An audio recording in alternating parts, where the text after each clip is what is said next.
Ja, ihr lieben Täuflinge und ihr alle, die ihr ja nun Zeugen dieser Taufe hier heute Abend werden dürft, seid erst einmal ja so richtig willkommen geheißen.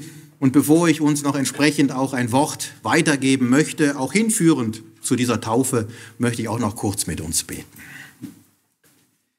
Ja, himmlischer Vater, im Namen deines Sohnes Jesus Christus danken wir dir für diesen besonderen Abend und für dieses große Vorrecht, dass sich heute Abend 11 Kinder Gottes taufen lassen wollen, aus freiem Herzen, um damit zu bezeugen, dass sie dich von ganzem Herzen lieben und dir auch treu nachfolgen wollen, Herr. Ja, sie wollen bekennen, dass du in ihrem Leben alles neu gemacht hast, Herr. Und dass du ihre Herzen erfüllst, ja, mit dem Sinn und auch mit dem ewigen Leben, Herr. In der Gewissheit, dass wir dich einst sehen dürfen von Angesicht zu Angesicht. Und so darf ich dir ganz bewusst jetzt diese Abendstunde anbefehlen, Herr. Schenk du großen Segen. Erfreue die Täuflinge, Herr, dass sie wirklich erquickt sein dürfen, wenn sie dann auch gleich aus dem Wasser wieder rauskommen, Herr. Dass die Freude übersprudeln darf, Herr. Aber auch übertragen auf die ganze Gemeinde, auch auf die Familienangehörigen, Herr, dass wir spüren deinen Segen, Herr, und deine Gegenwart. Hab Lob und Dank dafür. Amen. Ja, das, was sich jetzt gleich hier vor unseren Augen abspielen wird, das ist jetzt nicht bloß einfach so eine Tradition, so ein Ritual, was wir vielleicht so, 3-mal im Jahr dann vollziehen. Nein, damit ist ja wesentlich mehr verbunden. Das hier heute Abend, das ist eine regelrechte Proklamation. Ja, und was ist eine Proklamation? Eine Proklamation, das ist so eine Bekanntmachung, ja, oder auch eine Bekräftigung, ja, und was? Was bekräftigen wir heute Abend? Was machen wir bekannt? Den Sieg. Den Sieg, den der Herr Jesus für uns am Kreuz von Golgatha errungen hat. Das ist der größte Triumph der Weltgeschichte. Der Sieg über Tod und Teufel, gipfelnd in der Auferstehung des Herrn Jesus, in dem ja auch wir auferstehen zum ewigen Leben. Ja, und diesen Sieg, den geben wir jetzt nicht einfach nur mal so beiläufig bekannt, weil das machen wir ja eigentlich immer. Immer wenn wir zusammenkommen, ne? Sei es zum Gottesdienst, sei es auch hier im Rahmen der Gebetsstunde. Nein, sondern heute Abend, ja, da seid es ganz speziell ihr, ne? Ihr 11 Täuflinge, die ihr euch heute taufen lassen wollt. Ihr gebt heute Abend in ganz besonderer Weise Zeugnis über diesen Sieg. Und zwar vor der sichtbaren als auch vor der unsichtbaren Welt. Ja, ich bin davon überzeugt, das, was hier heute Abend sich abspielt, der Entscheid, sich taufen zu lassen, der bewegt auch Engel und Dämonen. Ihr, die ihr gleich in das Wasser steigen und aus dem Wasser dann auch wieder herauskommen werdet, ihr gebt Zeugnis. Zeugnis darüber, dass ihr nicht nur von diesem Sieg irgendwann mal etwas gehört habt, dass ihr nicht nur über diesen Sieg Bescheid wisst, noch nicht einmal, dass ihr an diesen Sieg glaubt, sondern doch viel mehr, dass ihr euch mit diesem Sieg identifiziert, dass ihr euch eins macht mit diesem Triumph. Ihr proklamiert, jeder für sich. Ihr könnt da euren Namen selber einsetzen, ja? Ihr proklamiert, ich, der Peter, ja? Ich bin mit Christus gekreuzigt. Ich, der Jonas, ja? Ich bin mit Christus begraben. Und ich bin mit Christus auferstanden aus den Toten. Mit und in Jesus Christus wiedergeboren zu neuem Leben. Das ist das, was ihr heute Abend bezeugen und bekräftigen werdet. Ja, und so wie einst die Beschneidung das sichtbare Zeichen war für den Bund, den Gott mit Abraham geschlossen hatte, und so wie der Regenbogen, er war im Übrigen heute zu sehen, So wie der Regenbogen das Zeichen war für den Bund, den Gott mit Noah geschlossen hatte, so ist auch die Taufe ein Stück weit, ja, ein Zeichen. Und zwar das Zeichen und die Bestätigung für den neuen Bund, ja, den Gott in und durch seinen Sohn Jesus Christus mit allen Menschen geschlossen hat, die an ihn glauben. Und so lese ich aus dem Römerbrief, Kapitel 6, die Verse 3 bis 5. Römer, Kapitel 6, die Verse 3 bis 5. Oder wisst ihr nicht, dass wir alle, die wir in Christus Jesus hineingetauft sind, in seinen Tod getauft sind?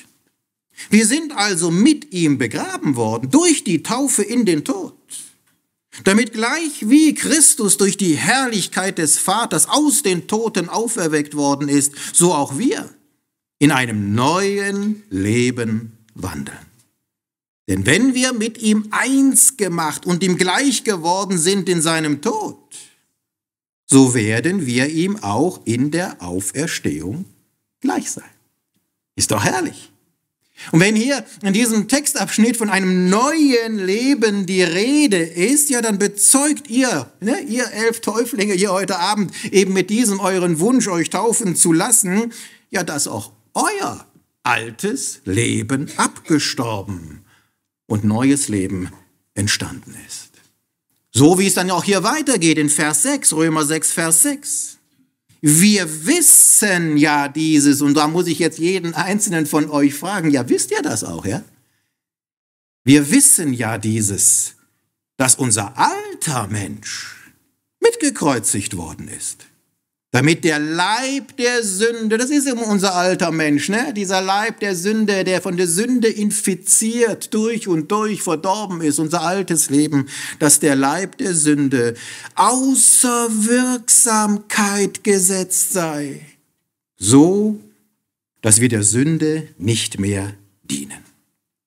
Diese Taufe, wenn ihr also sogleich ins Wasser steigt, unterstreicht damit auch euren Willen. Euch hat ja niemand gezwungen, ja? Ihr seid ja freiwillig hier. Und das unterstreicht euren Willen, ja, das alte Leben abzulegen und nicht nur beiseite zu legen, nein, zu kreuzigen, zu ersäufen, dass es auch nicht mehr zum Vorschein kommt. Und als erneuerter Mensch in Christus Jesus aus den Fluten zu steigen.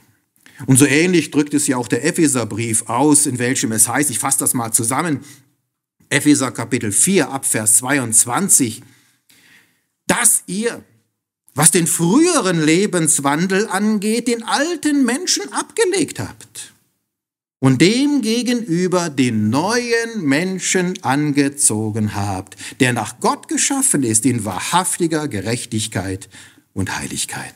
Und dann geht es noch weiter in diesem Abschnitt. Deshalb, nämlich als Folge deines neuen Lebens, ja, deshalb legt die Lüge ab und redet Wahrheit. Seid aber zueinander gütig, mitleidig und vergebt einander, so wie auch Gott in Christus euch vergeben hat. Ja, was heißt das jetzt? Heißt das jetzt, dass du nach der Taufe dich jetzt da krampfhaft abmühen musst, ein besserer Mensch zu werden? Nein, sicherlich nicht, weil das wäre zum Scheitern verurteilt. Ich glaube, du wärst noch nicht ganz zu Hause heute Abend. Ja, da wäre die erste Niederlage schon wieder eingefahren.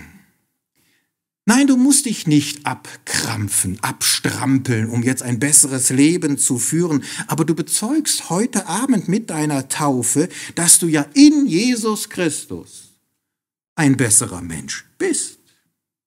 In welchen deine alten Laster, Begierden und Gepflogenheiten auch keinen Raum mehr haben. Lesen wir es noch einmal, Römer 6, Vers 6. Wir wissen ja dieses, dass unser alter Mensch mitgekreuzigt worden ist, damit der Leib der Sünde außer Wirksamkeit gesetzt ist. Das heißt, keine Gewalt mehr über uns hat, ja, keine Bedeutung mehr hat. Wie gesagt, mitgekreuzigt. So, dass wir der Sünde nicht mehr dienen. Das heißt, du hast ja, hoffe ich zumindest mal, du hast eigentlich ja auch gar keine Lust mehr jetzt auf dein altes Leben, ja, oder? Oder willst du zurück? Vor deiner Bekehrung? Vor deiner Wiedergeburt? Nein. Setz dich mal voraus, du hast doch gar keine Lust mehr auf dein altes Leben. Ja, und warum nicht? Weil du inwendig erneuert wurdest, gar nicht aus dir selbst heraus, sondern das ist dann auch das Wirken des Heiligen Geistes. Du wurdest inwendig erneuert durch deinen Glauben an Jesus Christus und durch seine Gnade, die er einen jeden von euch erwiesen hat.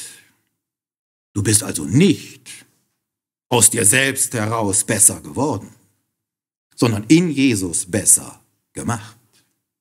Zumindest mal von deiner Stellung her, ja? Ob du dem jetzt auch im Alltag immer so gerecht wirst, nun, da frag mal die, die sich schon haben taufen lassen. Denn auch Christen, ja sogar getaufte Christen, können ganz schöne Ekelpakete sein. Ja, auch ihr. Ihr werdet hier und da andere Menschen womöglich enttäuschen und eurer Stellung nicht so gerecht werden, gar keine Frage. Aber dennoch bist du ein besserer Mensch. Nämlich dahingehend, da dir in Jesus Christus Vergebung zuteil wurde und du in die Stellung eines Kindes Gottes versetzt wurdest. Und dahingehend bist du eben kein Knecht und kein Kind der Sünde mehr. Nein, du bist ein Kind Gottes. Und die Taufe ist folglich jetzt auch ein symbolträchtiges Instrument, um jetzt auch diesen Gegensatz zwischen dem alten Ich, ja, und diesem neuen Leben in Christus Jesus aufzuzeigen. Die Taufe symbolisiert beispielsweise in Anlehnung an das alte israelitische Gesetz dieses Reinigungsritual, ne? Diese Waschungen, ohne die ja kein Priester und kein Levit seinen Dienst im und am Tempel vollziehen durfte. Das war ein Heiligtum durch und durch. Und was war für ein Krampf damit verbunden? Diese ganzen Reinigungsrituale, die Waschungen, die sich die Leviten und Priester haben unterziehen lassen müssen. Und wehe dem, wehe dem, sie sind dem nicht gerecht geworden. Das war ja bisweilen sogar mit dem Tode dann verbunden. Tja, und wir, die wir in Jesus Christus erlöst sind aus Gnaden, ja wir werden in der Bibel 1. Korinther Kapitel 3 ja sogar als der Tempel Gottes bezeichnet. Das muss man sich mal vorstellen. Und die Taufe symbolisiert des Weiteren, wie der Schmutz deines alten Lebens ja weggewaschen wird und wie du eben als gereinigter Mensch in die Gemeinschaft mit unserem Herrn Jesus versetzt wirst. Vom Sünder versetzt in die Stellung eines Gerechten. Das ist natürlich mit deiner Bekehrung und mit deiner Wiedergeburt bereits geschehen. Das geschieht ja nicht mit der Taufe, ja. Aber die Taufe heute, die unterstreicht das noch einmal, ja eben als diese Proklamation. Des Weiteren offenbart die Taufe eben das Ertränktwerden in den Tod deines alten Lebens und das Hinaufsteigen in dein erneuertes Leben, ja eben vom Tod zum Leben. Und die Taufe verdeutlicht, wie du aus der Finsternis der Tiefen, ja aus der Tiefsee deines alten Lebens, ja, hinaufsteigst in das Licht der Herrlichkeit. Und sicherlich gibt es auch noch weitere Bilder, die wir jetzt hier anbringen könnten, aber hier geht es ja weniger jetzt um die Symbolik, sondern vielmehr eben um euer klares Bekenntnis, welches lautet, und nochmal, ein jeder von euch setze seinen Namen ein. Ich bin mit Christus gekreuzigt. Und nun lebe ich, aber nicht mehr ich selbst, sondern Christus lebt in mir. Was ich aber jetzt im Fleisch lebe, und das muss man sich mal vorstellen, was ich aber jetzt im Fleisch lebe, so wie ich denke, so wie ich rede, so wie ich handle, ja, wie ich mich verhalte, das aber, was ich jetzt im Fleisch lebe, das lebe ich im Glauben an den Sohn Gottes, der mich geliebt und sich selbst für mich hingegeben hat.